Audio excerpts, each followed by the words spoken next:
Okay, every time the lawn sprinkler system comes on, this is station zone 1. Okay, it's probably not for all the zones, but at least for station zone 1. I haven't checked the lawn sprinkler system wholly yet. I just kind of punched at it when I was doing the meter video that you'll see. But this is station zone 1, and what happens is that it has to fill up with water. It doesn't keep water in it. The other zones, some of the other zones, they'll keep water, they'll hold water. So you turn the sprinkler system on and it waters your yard, it turns it off, and that's the water you use. And that's what you get billed for. This zone, at least, okay, it's kind of on a grade, and it loses all of its water. So every time station zone 1 comes on, you have to fill up all these pipes with water, then you water your yard, which is what you're trying to do, and then it evacuates. And so every time you turn the sprinkler system on, you have to fill it up with water, and then you lose that much water. And then you water your yard. Just saying. We got grading around here. This is the exterior video. And we come walking up. Because we're walkers. And I mean, this is what you see from the street. You know, you see that left corbel right there. You see all the paint around that. And then you see all the sloppy paint up here around the gable details.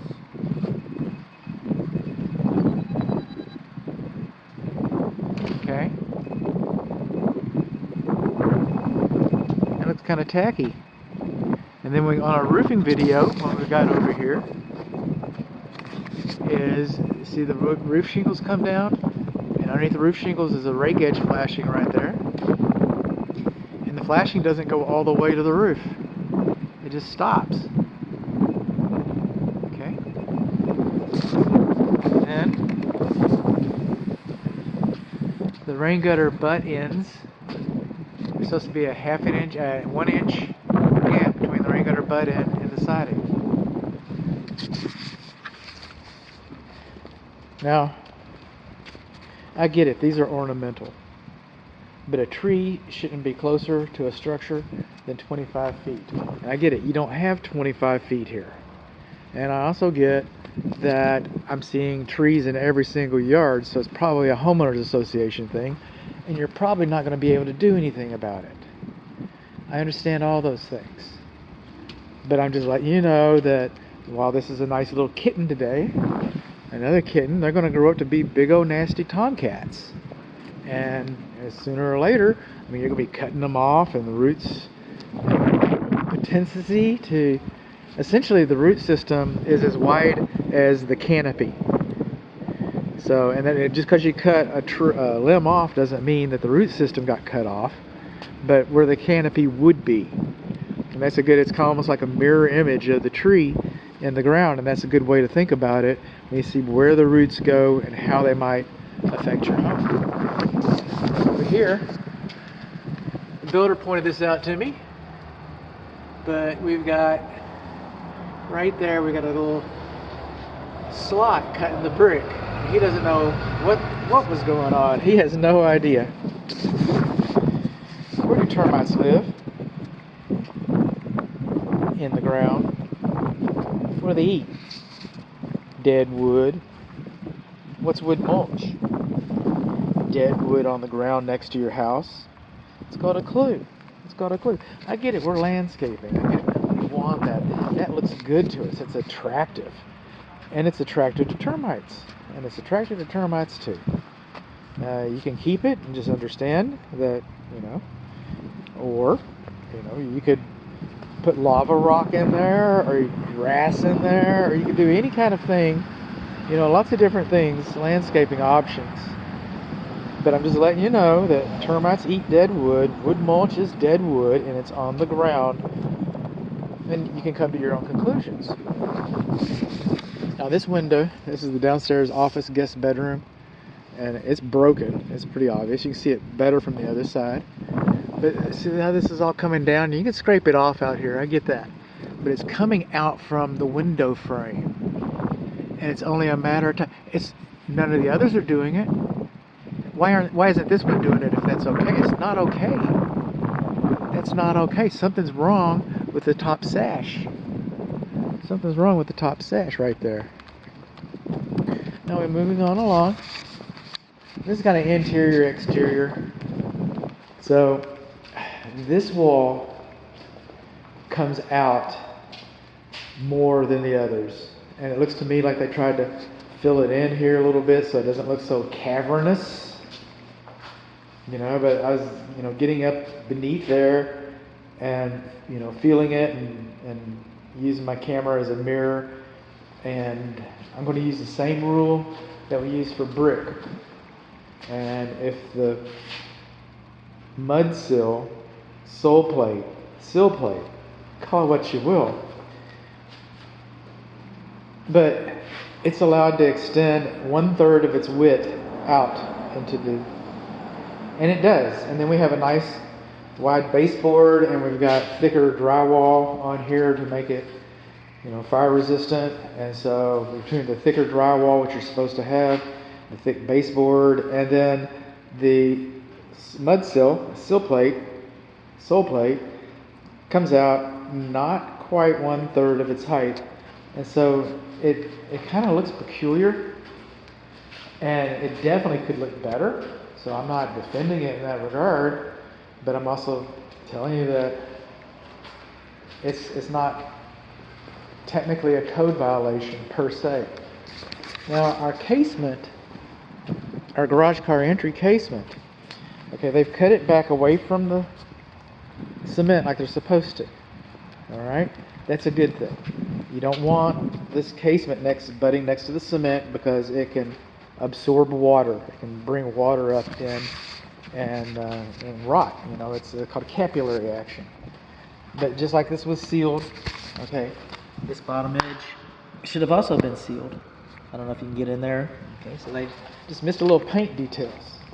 I'm almost scared to tell them to paint something because they don't just paint what they're supposed to, man. They paint everywhere, So that's kind of, man, you're damned if you do and damned if you don't. Our rain gutters divert water below grade. All right, and builders get grading pretty good. This grade goes down where it's leaking all the water. That's all your water that you bought. It's just leaking on out. All right, but they don't get drainage. See this? This is a drain for your downspout. And it comes out here, and after it comes out here, it just sits here. That's a marsh. You think that's going to rot all the grass roots? I do. That's what I think. You think a dog will play in that? I do. You think your kids will play in that? Grandkids? Sure will. All right. You think mosquitoes like this? Can you say West Nile disease? Well, a lot of builders, not this builder, this is a good builder, but a lot of builders will tell you, they'll say, well, if it doesn't dry within 48 hours, we consider that a problem.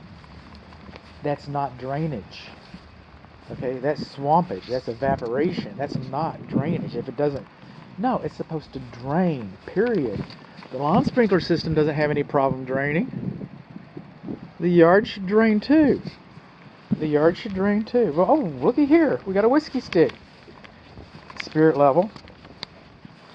And look at that, you know what that is? That's called level. That's not drainage. This is not drainage. That is not drainage. These are problems. All right? And the builder will say, if it doesn't dry, evaporate within 48 hours, we consider that a problem. Then the builder will come back. Some of them, not this one, not this one. This is a good builder. But, some lesser builders, I suppose you could phrase that. They'd say, well, our warranty company okayed this. They don't have a problem with that. I'm going like, your warranty company? Well, who owns your warranty company? And they go, ABC. I ABC? Doesn't ABC own your company? Yes, but they're different. They're not the same. They're different. They're hard on us. One hand doesn't wash the other. Okay. Yeah. I see. I'm listening to you. I hear what you're saying. And then, okay, third time's the charm. Let's say, well, just let it ride for a little while. The yard's new. Everything has, just let it go for a little while, and we'll get it done under warranty. That way they can close. That way they can get paid. They just kick the can down the road. But what they're really hoping, because they know that these homes are close together. They know all these homes are close together. They know that most of these homes have problems like this. They also know that you're going to drive into your beautiful home. You're going to walk through your beautiful home and hang out on your beautiful porch. You're not going to be over here with the air conditioning units and the electric meter. You're going to be over here, and they're hoping that you'll forget about it. Plain and simple. Out of sight, out of mind. Only a very few number of new homeowners exercise their right to have good drainage around the house. The more that forget it, that's gravy. That's gravy. They knew they were building too close. They knew they were going to have to put some drains in. Since they knew that, why can't you be one? Why can't you be the one? And there's other ways. The ground could be re-sculpted and redone, and it could be made right without a drain system, which I would prefer. But however, all roads lead to Rome. We don't have good drainage over here. We don't have good drainage over here. This is a post-tension cable slab foundation. I know this because I did the pre-slab inspection for it. I did the drywall inspection for it. Alright, and now they've come around, and this is not a bad thing, I'm just identifying this, but they put a parge coat around the foundation perimeter, and that's like a cake frosting is a good analogy. And just because the parge coat is cracked doesn't mean your foundation is cracked. And just because the parge coat isn't cracked doesn't mean that your foundation isn't cracked. That's two separate entities that expand and contract at different rates, and it creates voids between them. It's kind of like the wood mulch, only this is more by design than the wood mulch. Wood mulch is more decorating. I'm not going to say this isn't decorating, but termites can use this gap, okay, the void between the parge coat and the foundation. They can use that to gain entrance into your house undetected. Wood mulch, parge coat, they can just run right up on in there. Just saying. They won't show up for about 5 or 7 years. But, we live in a semi-tropical environment. Rain gutter's too close to this is the number 2, which I think is downstairs, disconnect, got a little hole right there. Already told you that guy doesn't shut like he's supposed to. You just haven't seen that video yet. Then we're coming on along here, but we got a gap in the box, which I did not tell you in another video. Also in another video, I did not tell you, but this is the water heater flue exhaust thimble, and that should have been sealed to the brickwork. And then I never see this. Doesn't make it right. I never see this. But this siding has butt joints. And the manufacturer, butt joints. And the manufacturer says that there should be flashing tape installed behind the butt joints. And I have just about, but not quite, never seen that. Good to know. Over this window, you have 2 pipes coming out. That is your secondary drain lines for your air conditioning evaporator coil drain pan. So if your primary drain line gets clogged, you look out this window, you see water coming down, you know to call the technician. Don't ignore that.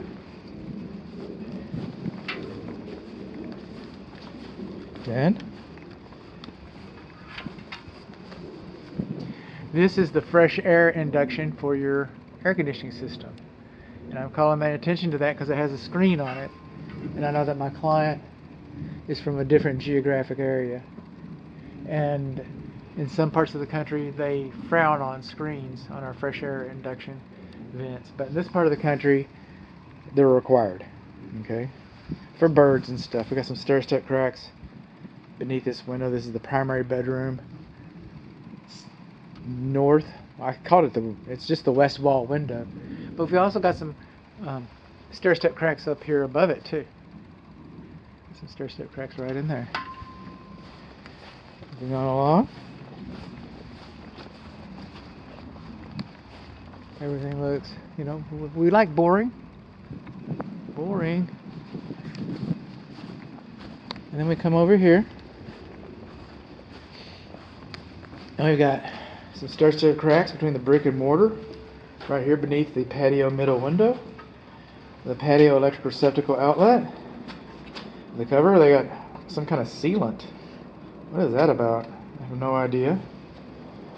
Alright. Not too impressive. And we move on along. Alright. You've got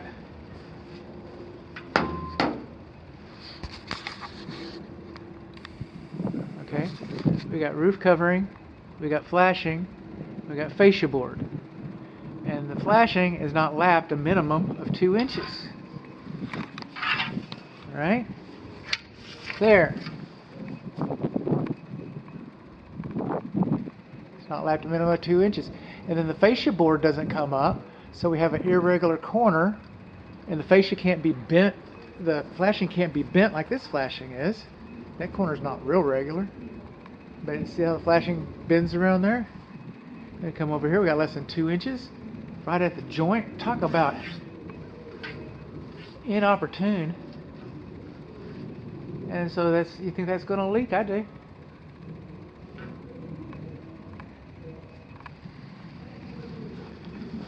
Moving on along. Sprinkler heads should not be closer to the structure than 5 inches. Sprinkler heads should not be closer to the structure than 5 inches. This is just a little too tight. Just a little too close. Moving on along. Yes, I did this. I did it again. Moving on along. That's the lawn sprinkler weather sensor. This is the vent for your kitchen vent fan. Okay. Another fence. Moving on along. I wonder what our gradient drainage looks like here. I wonder what it looks like here. I don't see water like the other side, so that's kind of good. And look at there. I just throw it down, man. I do not have to rig this crap table. Alright. This roulette wheel does not have magnets in it. Alright. Moving on along.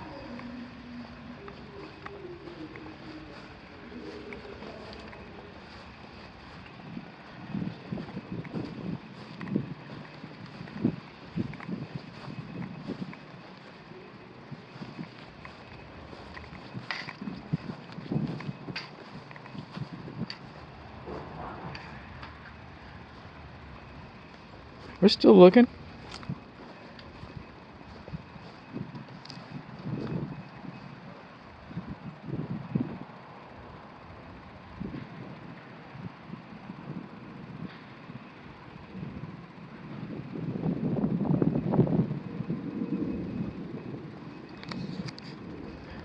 We're right back where we started.